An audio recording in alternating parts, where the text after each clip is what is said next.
Welcome back to our Morningside Youth YouTube channel. So glad you've joined us again. Let me remind you, if you haven't done so already, please go ahead and subscribe.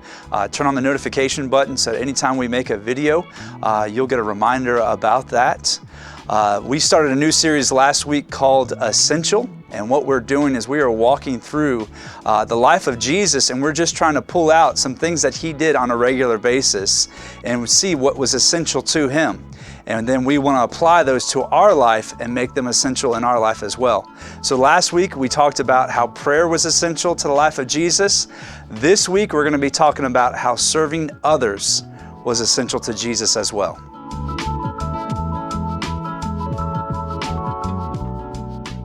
So one thing that I've learned as we've been shooting these videos is this idea of breaking the fourth wall.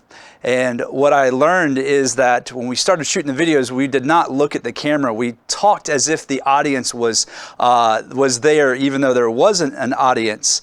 And then I was told that we need to break down the fourth wall. And breaking the fourth wall is when you actually acknowledge the camera, because the camera represents the people that are watching it. So what you're doing is you're taking the video and then you're opening it up to the audience, and you're acknowledging the audience's presence. And so today, as we talk about this idea of serving others being essential, we want to break down the fourth wall. That's right. And so you think about breaking down the fourth wall, and how does that apply to us serving others? A lot of times we get used to coming to church, and we keep what we learn at church to ourselves, and even within the walls of the church. But as the church, and as we look at the life of Jesus, we see serving others is not just about within the church. It's about reaching those that are around us. It's about reaching those that are on the outside of the church. And so, again, serving others is breaking down of the walls of the church and getting into the lives of those that are around us. And so a really good example from the life of Jesus we see is in the Gospel of Mark. And so I want to read to you from Mark chapter 1, and I want to read just a couple verses to you. It says this: Then a man with leprosy came to Jesus on his knees and begged him, "If you are willing, can you make me clean?" Moved with compassion, Jesus reached out his hand and touched him and said, "I am willing." And so what we see happening here is we see Jesus reaching out and serving others. This wasn't the only instance. Jesus did this multiple times throughout his ministry.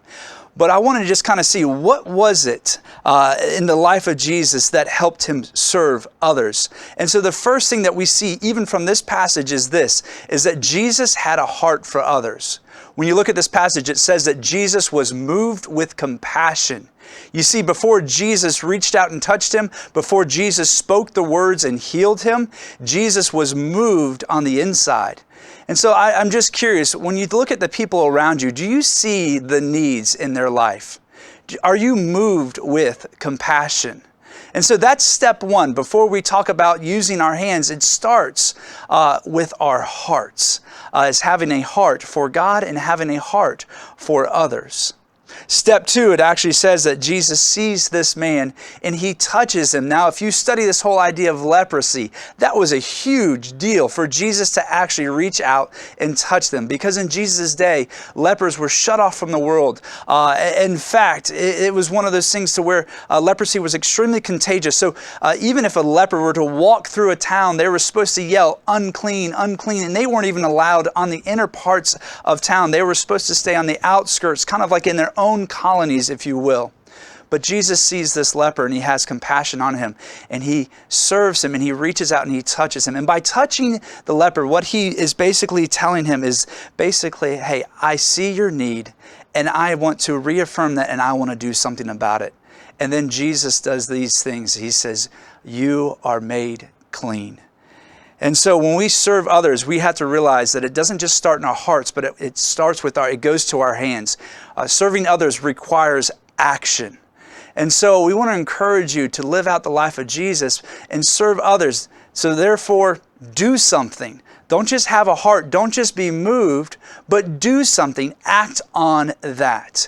And that can look in a lot of different ways. It's not just a big thing. It can be something small and simple to those even that you live in a household with.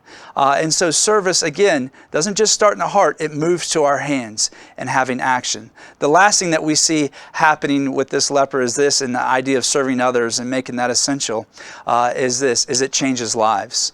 The last verse, when you read it, says this. It says that the leper was made well and he was healed.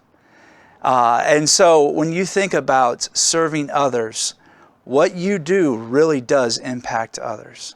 So this week, we want to encourage you with the essential challenge as we talk about serving others, is to have a daily serving.